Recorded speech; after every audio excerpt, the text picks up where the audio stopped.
I'm Frank Garza, and welcome to Here and Abroad, a podcast that follows the U.S. men's national team and their player pool across Europe, MLS, or wherever else they play their club football. The USMNT will play 2 friendlies in September against South Korea and Japan. We expect head coach Mauricio Pochettino to announce the roster sometime next week. And on today's show, we're diving in with our predictions for who might make the squad.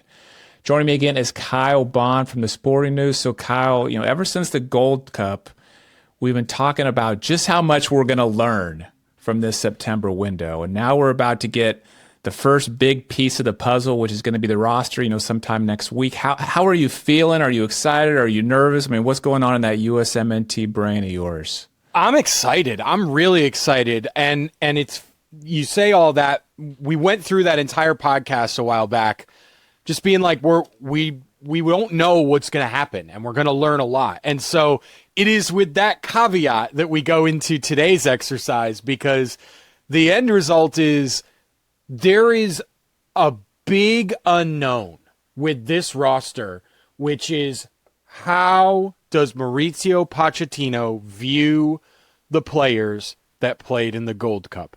Does he view them as guys who were selected to get a shot, and now maybe a couple took that chance, but most of them did not? Or does he see it more as these are the guys, because he spoke so complimentary of their mentality, of their attitude? He was so emotional with that group. How does he view that as more of a January camp, or does he view it more as like a real international window with real international players? So there's a lot to learn here, and we go into today's exercise not really knowing the answer to that. Yeah, I mean, it wouldn't surprise me at all, if I get half of this wrong. I fully expect Poch could shock the world, so to speak, but we're going to get into it. We're going to do our best with the information, we have at hand. And I'm going to share. So what I've done is I've put together a roster to kind of get us started, Kyle, and I'm going to share that with you. But before I do that, let me just give you a little bit of a breakdown for how I put this 26-man roster together. First of all, I chose 26-man. It's friendlies.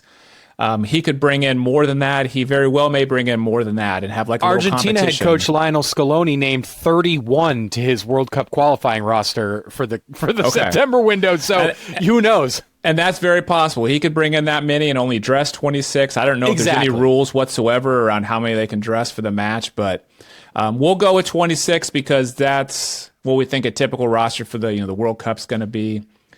So the first thing I did is I brought in the entire starting lineup from the Gold Cup, because to me, Poch was big about you can earn your spot, and I feel like he was happy with those guys.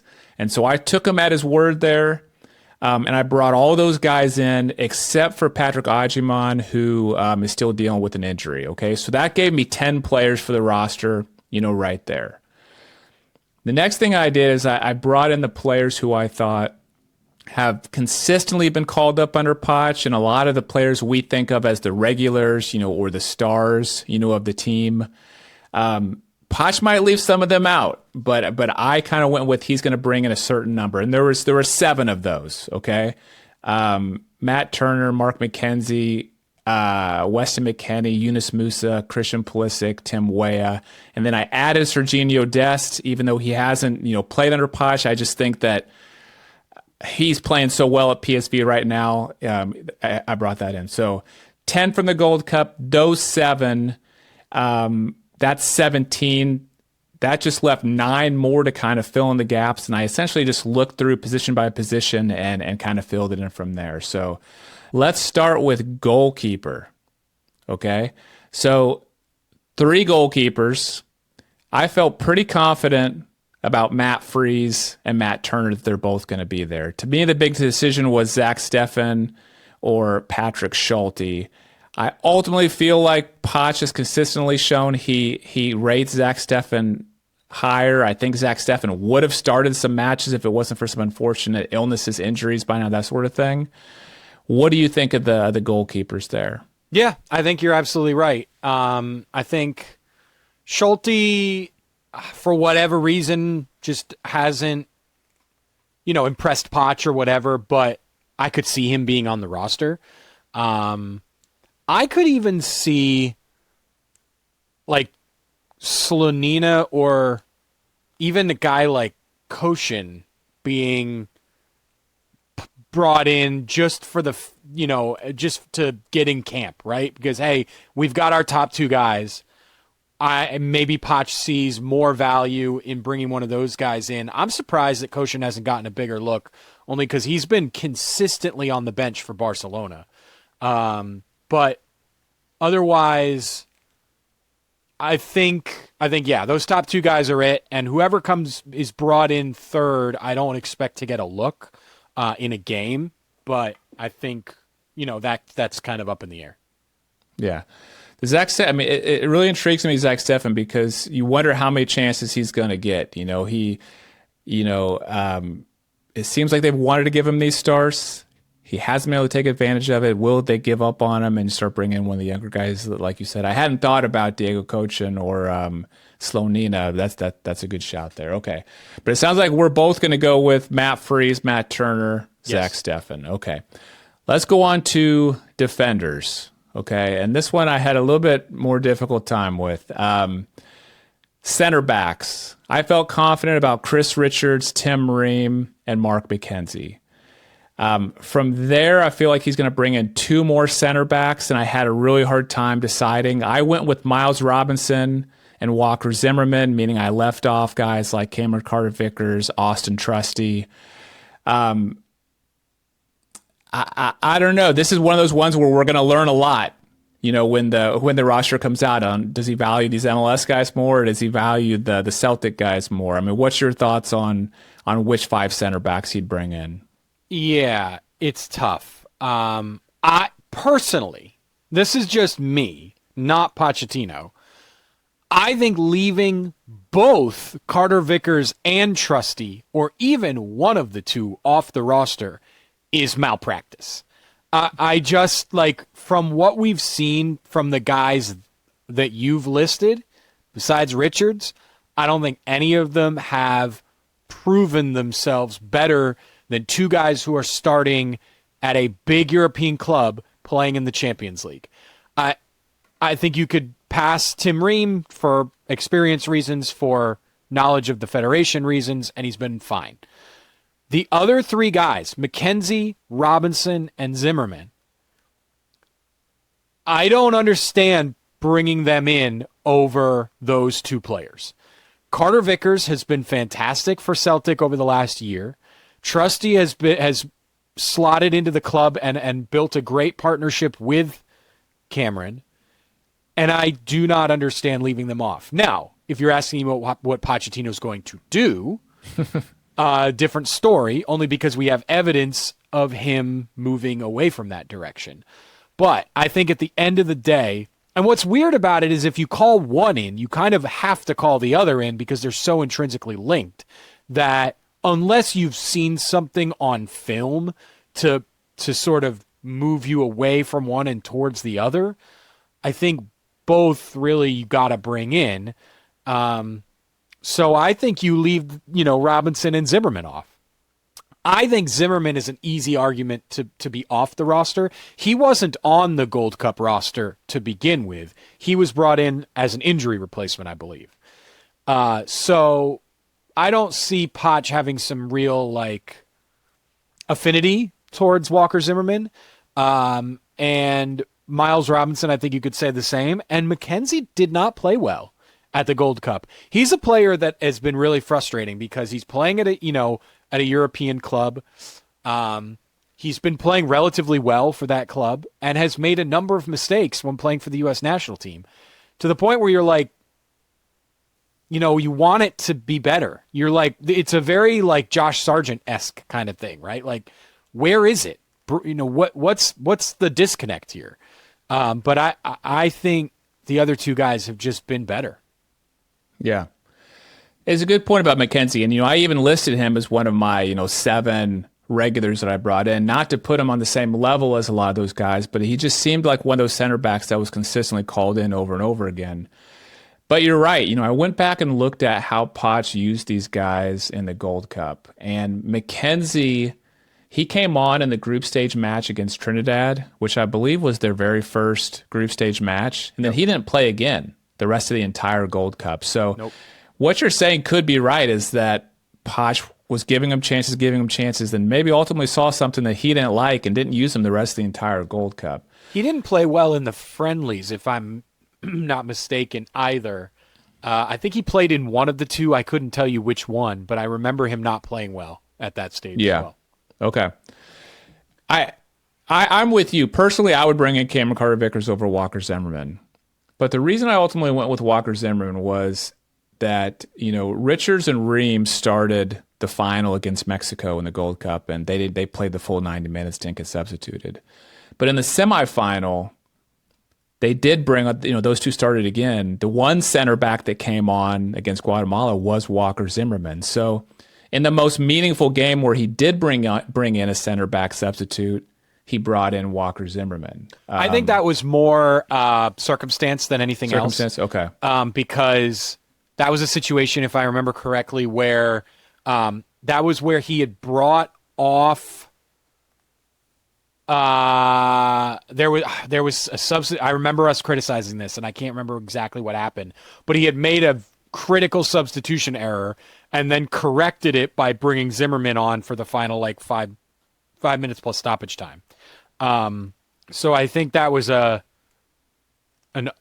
bleep moment than anything else. Okay. And maybe so, and we'll see. Yeah. We'll see. But it's fair. That's all we have to go off, right? Yeah. And he did bring Miles Robinson on multiple times. He brought him into the group stage against Saudi Arabia. He brought him in against Trinidad. So there's that. Okay, so I'm going to go and stick with my guys just because I'm going to put the tie to the MLS players. Chris Richards, Tim Ream, Mark McKenzie, Miles Robinson, Walker Zimmerman. Sounds like you're going with Chris Richards, Tim Ream, Cameron Carter-Vickers, Austin Trusty. And I'll give McKenzie the nod only because I think he has more leash. But what you said is spot on, is that, what we saw in the Gold Cup really seems to indicate that Poch said, you had your chance and you blew it. So I think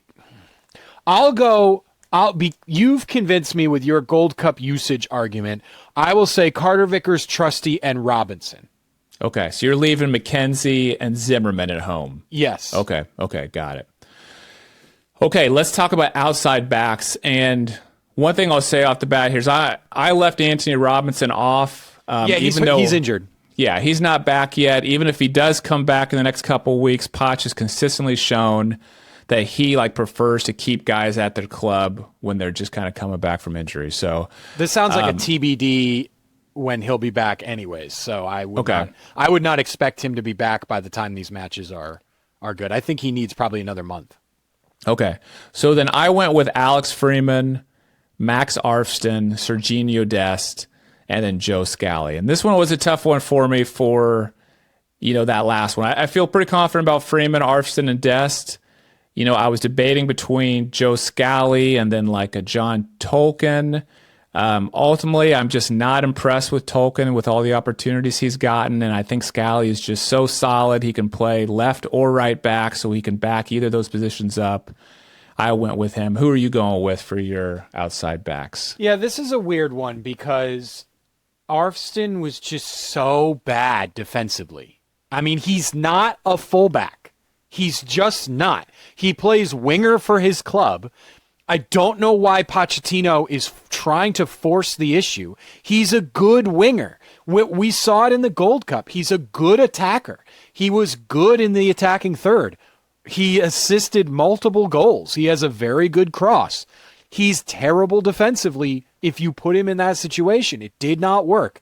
I don't understand why he continues to force this.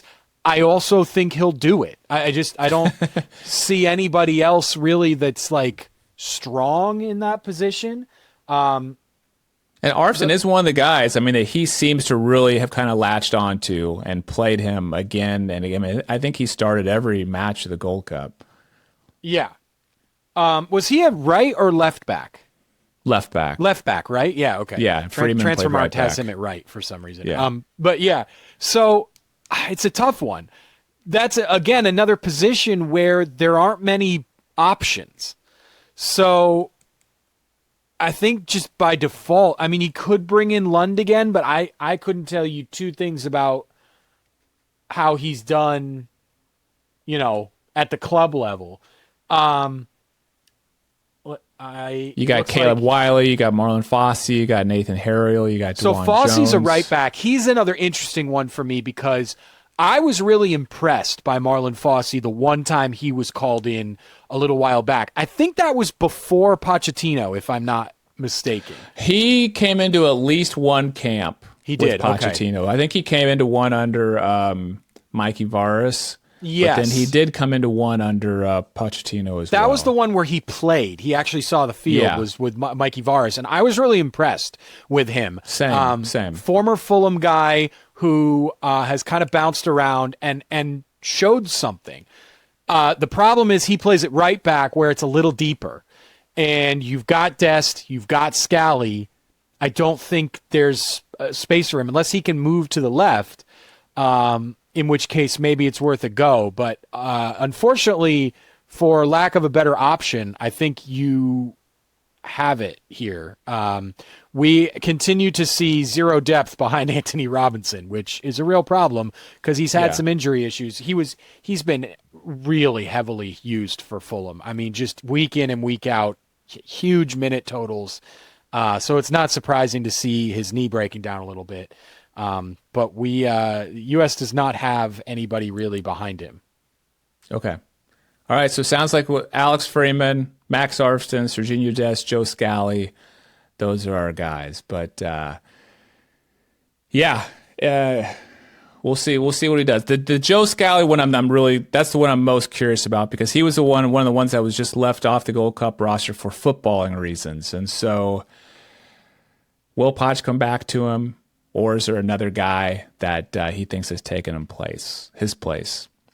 Okay, let's go to midfielders then. So he typically calls in 9 midfielders. Doesn't have to, but that's what he did last time. This one, I got Tyler Adams, Luca De La Torre, Sebastian Berhalter, Malik Tillman, Weston McKennie, Yunus Musa, Johnny Cardoso, Jack McGlynn, Tanner Tessman.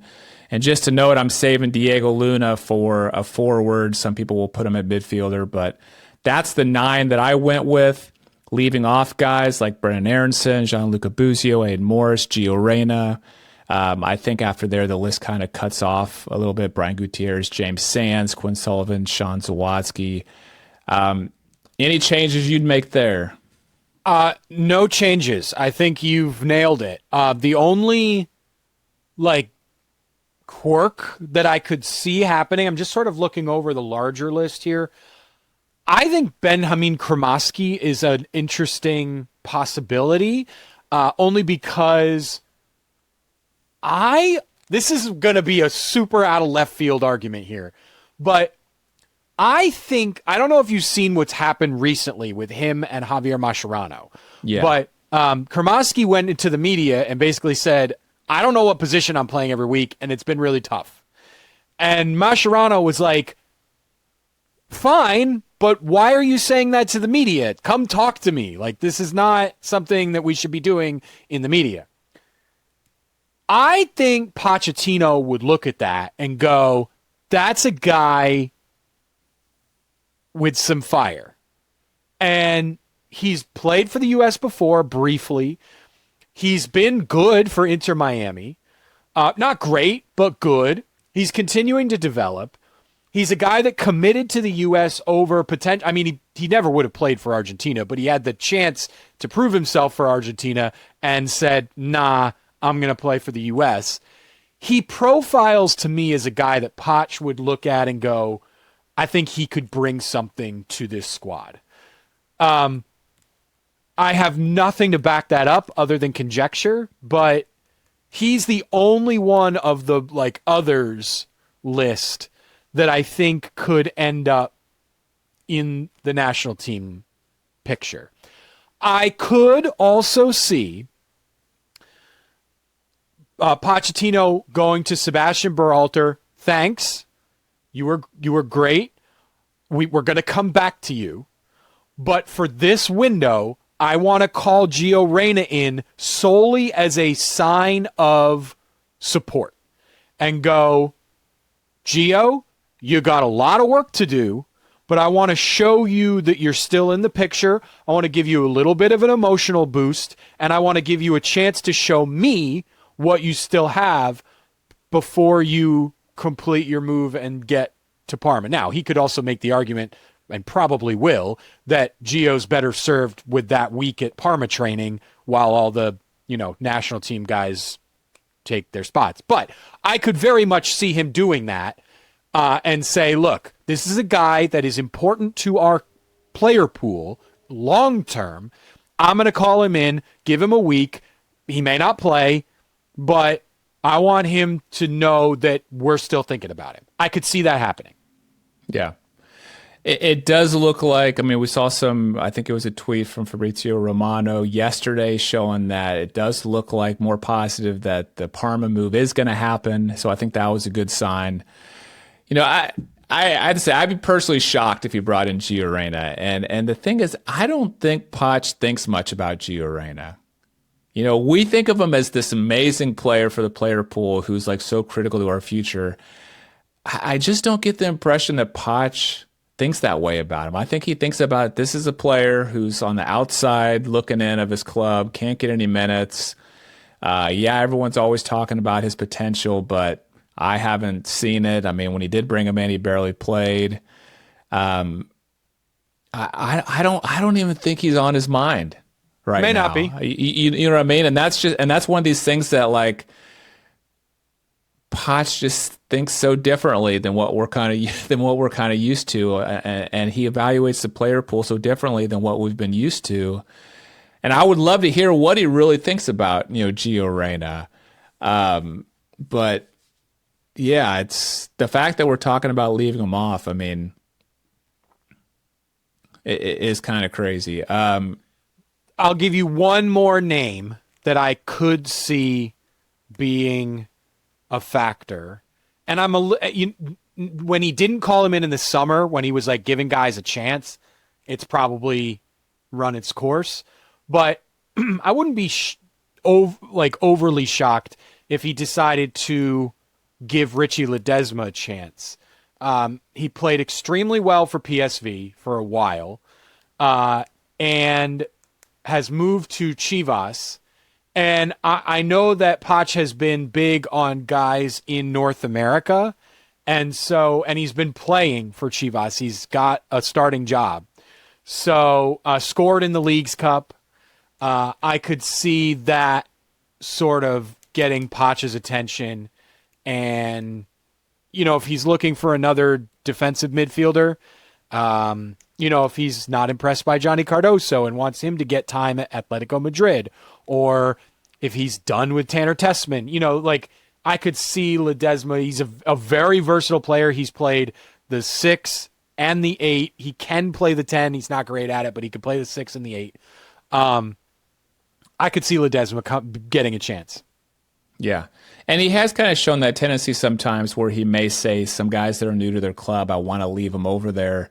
Even a Malik Tillman, Johnny Cardoso, those both fit that category. Yep. And there's still talk about Yunus Musa leaving. Tillman's got to be there. He's got to be. I think so too, but I'm just trying to mention the guys that are new at their club. From the list that I read off to initially, the one that I think is the most has the most like potential of not being there is a Jack McGlynn. Just because I saw him with a lot of momentum. With Poch kind of going into the Gold Cup, he was starting. He ultimately got benched in favor of Sebastian Berhalter for the most part, and he did continue to come on as a sub. But I just wonder about if he's lost some momentum with Poch. He seemed to be like one of his guys for a while, then he seemed to lose that momentum. He was really good with the set pieces, but Poch seems to be pretty happy with how Sebastian Berhalter's taken the set pieces. So I kind of wonder if it's one or the other with those two guys, and if that opens it up to somebody like, a Gio Reyna or even a Brendan Aronson, Aiden Morris, somebody like that, or the Richie Ledesma, that you mentioned. Okay, so let's go to forwards then, and should bring around 5. The 5 I have here are Diego Luna, Christian Pulisic, Tim Weah, Josh Sargent, and Damian Downs. And so this was another one that I struggled with, not the wide players, but the strikers. And so for all those people out there that want Josh Sargent to get another chance, this is it. I can't see any other scenario where anybody starts these 2 friendlies other than Josh Sargent, and he's going to have no competition in my mind if he can't get it done. This is his chance, and this could be it, literally, because Ricardo Pepi's going to be knocking on the door. You think Balogun's going to be knocking on the door. Patrick Agyuman's going to be knocking on the door when he gets back with Derby County. So, but I did think long and hard about that last one, Damian Downs. I was thinking, for me, it was him or Haji Wright was the other guy I was trying to decide between. I ultimately just have the feeling that Poch doesn't rate Haji Wright that highly, and Damian Downs was a guy he gave opportunities to in the Gold Cup. He brought him on. There was some guys that he didn't give any minutes to in the Gold Cup, but he did give some to Damian Downs, and so I ended up going with him.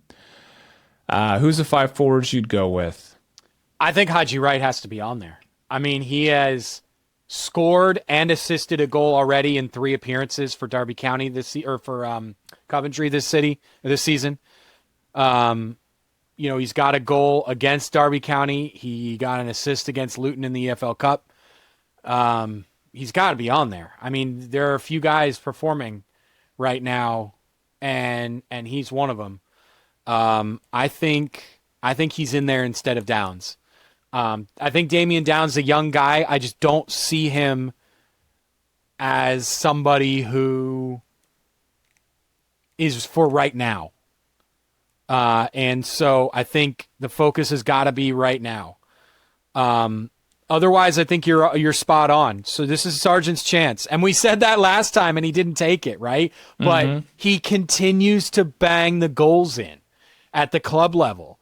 And, what's so funny about Josh Sargent is you look at all the difficulties he's had with the U.S. national team and all the misses and all the bad luck, blocks and this and that. And then he's scoring ridiculously lucky goals in the championship. That's true. He scored one off his butt, for God's sake. Yeah, he scored a butt goal. There was the one where he closed down the goalkeeper, right? He cashed all his chips in the championship. That's true. And he can't buy a goal for the national team. It's so wild. But sometimes that's how the ball bounces. You just have to sit back and laugh at some point and just go man, statistical anomalies are weird, aren't they? But yeah, he's earned it. And this is the chance. But I think Wright has to be on there instead of Downs. I think Damian Downs is a fine player. I don't have an issue, but on current form, and Haji Wright has not been bad when he's been called into the national team. It's not like a Sargent issue, right? There was a few windows back where he was the only one scoring. And then he had an injury. That was the only reason he didn't really play recently. So I think he's got to be in there. Yeah. It wouldn't surprise me at all, but this is one of those ones where we just don't know. Haji Wright was left off the Gold Cup for what was supposed to be footballing reasons. Damian Downs was in there. And so, they weren't both in camp to where you could see who was Poch putting in, who was he rating higher. It's just a matter of, okay, he saw Damian Downs at the Gold Cup. He's seen Haji Wright before. Who does he ultimately think, is better? And I think it's very 50-50. I changed my mind on that a few times. But I'm going to stick with Downs just because I just have a gut feel there. So I'm going Luna, Pulisic, Weah, Sargent, Downs. You're going Luna, Pulisic, Weah, Sargent, Haji Wright. Yep. We didn't talk about Fuller and Balogun and Ricardo Pepi. I'm leaving both those guys off for injury. It's possible they could both play this weekend. It's possible they could be back with their teams. I still don't think Poch will bring them in again because he's just shown a tendency not to take any chances with these guys that are coming back from injuries.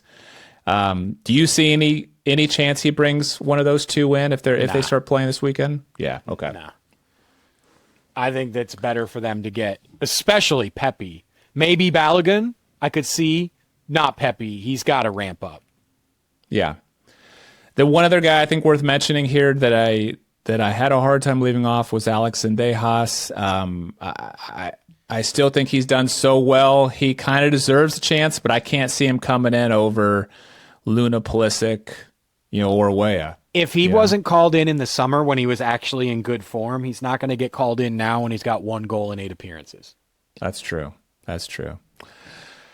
All right, Kyle. Well, we will see. I mean, we haven't. We're expecting this roster sometime next week. I haven't seen an official announcement from U.S. Soccer in terms of which day it's gonna come out, but we'll be looking for that, and we'll see how good of a job we did here. You think you'll get greater than 75% of them right?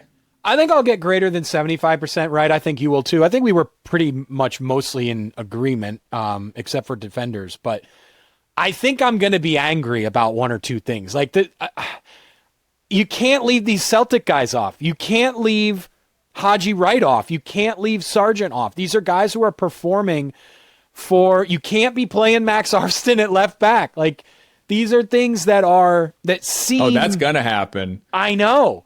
But these are things that seem clear, and yet they're happening. So we'll see. But there will definitely be players who have to go out there and prove themselves, or else they're going to make Poch look bad. Yeah. Yeah, this is in terms of what we're going to learn from this September window, this is the first piece of the puzzle. The next piece then will be what is the starting 11 he runs out there, which is going to be another huge, I don't know what Poch is going to do type of moment. Kyle, thanks again for joining the show. Thank you, man. This is fun. I'm excited to see how this turns out. Me too. And thanks to everyone for listening to Here and Abroad. If you enjoyed the episode, please do me a huge favor and hit that subscribe button if you're watching on YouTube, or that follow button if you're listening on Apple Podcasts, Spotify, or somewhere else. Thank you so much. I'm Frank Garza. You can follow me on X at FrankGarza007, and I'll be back next week with a new episode.